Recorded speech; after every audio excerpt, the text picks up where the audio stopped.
Hey Natalie, Hi, Jenna. how are you going with your DA at the moment? Not too bad.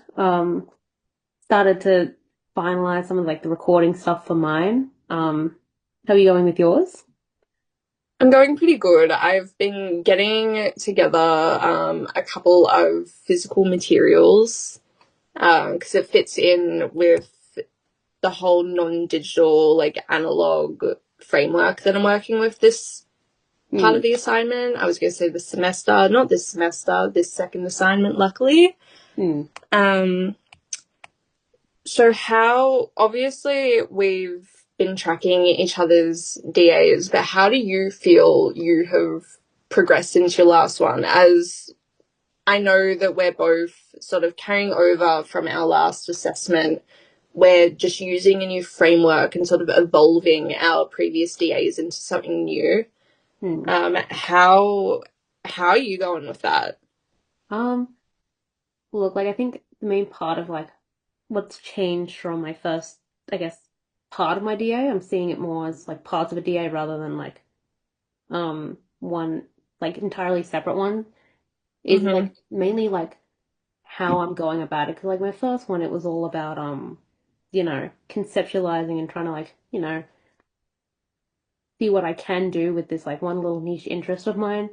And now Yeah. it's more how can I like practically do so? And like for that, I'm using like generative AI and like AI voice models for it. Okay. Um, which damn, they are they're so painful sometimes. Like with voice models online, you've only got like 10 seconds worth of like actual voice you can use before you have to pay for it. Mm, And so yeah, when there you're are a lot of paywalls with generative AI there really is. software. And I'm not paying like $50 for this. Like, Mm.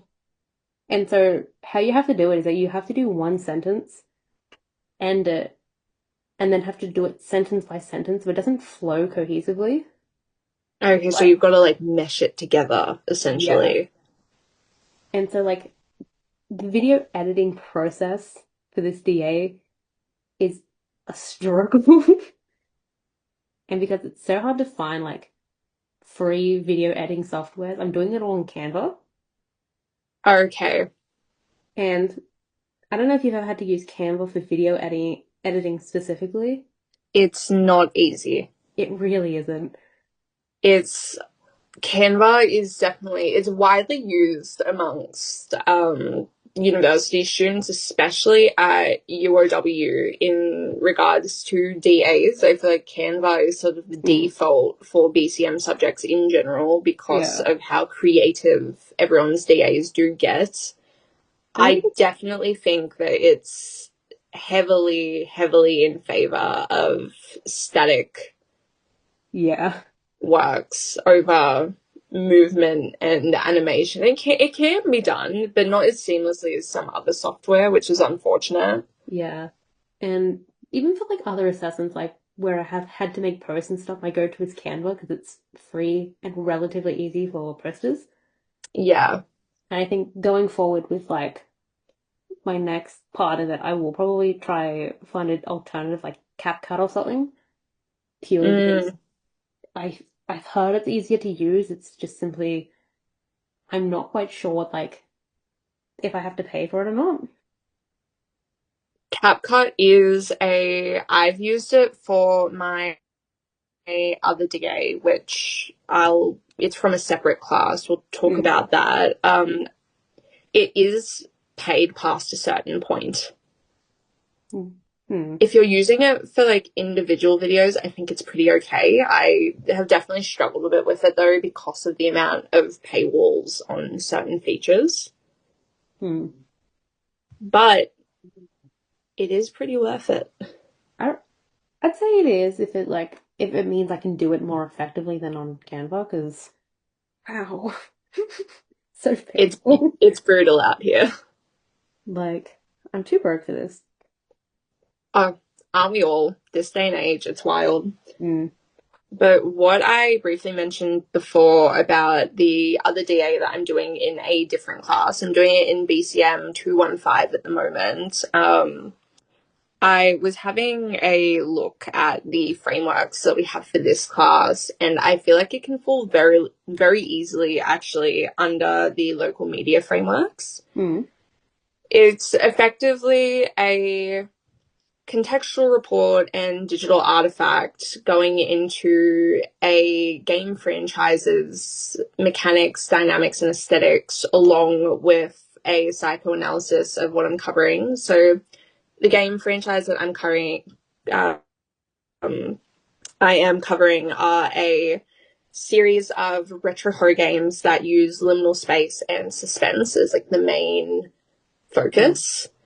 And what I'm doing with that is I am creating essentially a series of videos comparing similar liminal spaces in the game to actually local spaces around the Illawarra. Like on campus at UOW, there's at least 3 spots that I've been filming on Market Street, all of which cover, say, indoor car parks, long driveways or very narrow spaces between buildings, empty hallways. It's lining up pretty perfectly. And my whole point for the DA is essentially trying to replicate the feeling you get from playing that game. Oh, yeah.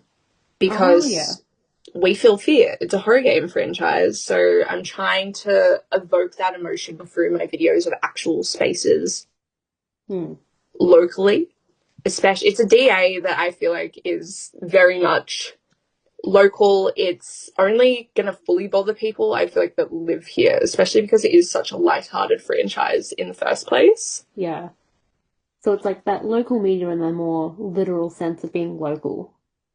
Yes. Yeah, it's the target audience for that DA is very much people that live locally and may have encountered these spots, if not up close, then from afar. Yeah. But it's been a journey. It has definitely been a journey. I've definitely found some problems, and it's largely in general just to do with editing, unfortunately. Really? In what way? Mainly finding stock audio clips and just sound effects that obviously aren't paid for, because every DA that I do, I want it to be something that is accessible for other people when, if they make their own. Like, the whole point of this discussion is to aid other students, and I want my DA to be something that can be done by other students without any paid content behind it. So there's definitely been a lot of challenges there, but it's working. It's definitely working, and I feel like my DA concept and this framework actually go very, very much hand in hand. I actually wish that I did it for this class. Like, in what ways would you say they go hand in hand? Because, like, on one hand, you've got, your, like, physical media of this, this information medical book, and then you've got these liminal space, like, photography almost. So, how would you say they relate? I would say they relate in the sense that because we are able to do more than one DA, like doing the template media from our last peer discussion, versus doing like my next DA that we haven't touched on, we haven't talked about. I plan on doing a completely different, completely unrelated one. So while it's a different subject and it's a different assessment, it goes hand in hand with the local media based on the concept. And I could have used that DA for this class. Yeah. Because it fits so well into a framework from this class, despite being academically unrelated, I guess. Yeah. So with your old DA, how did you go towards the end? I know we've talked about your new DA. With your old DA, we saw the result, but were there any other challenges that you felt like you had after our last peer discussion?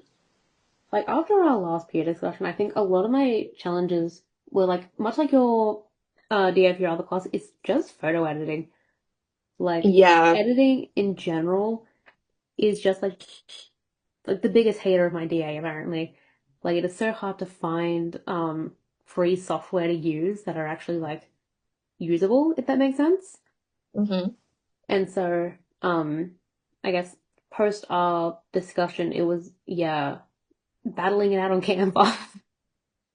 Do you um feel like you were able to like overcome the challenges that you faced with your first DA and sort of make a little bit more headway for this one? I know that you're doing two different frameworks between that one and yeah. your current DA, but do you um feel like the challenges that you had before assisted with how you're doing with this digital artifact?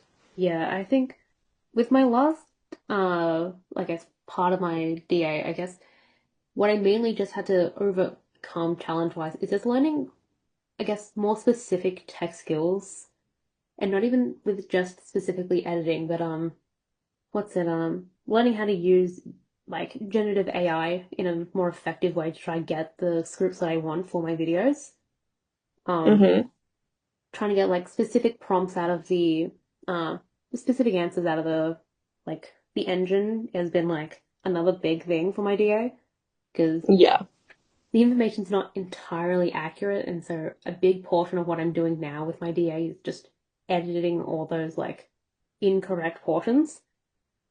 Correct. Like manually correcting it. Yeah. And so, if anything, what these generative AI answers are just giving me a like little scaffold, and I'm just putting in the information myself at this point. Yeah.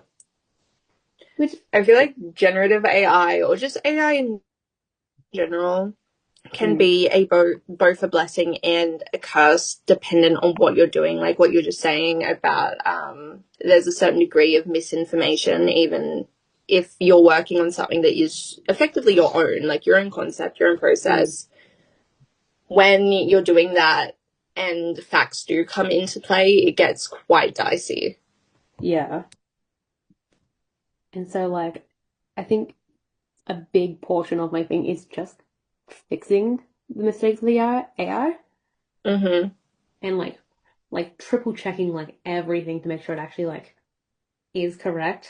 Um, I'm less concerned about whether or not it like sounds human or like reads well, really, because I Yes. feel like that is something I can work like I can focus on in future um like parts of like my DA. Mm-hmm. I think this time around I just want to work out all the technical stuff for my DA because it's such a large portion of it. Yeah.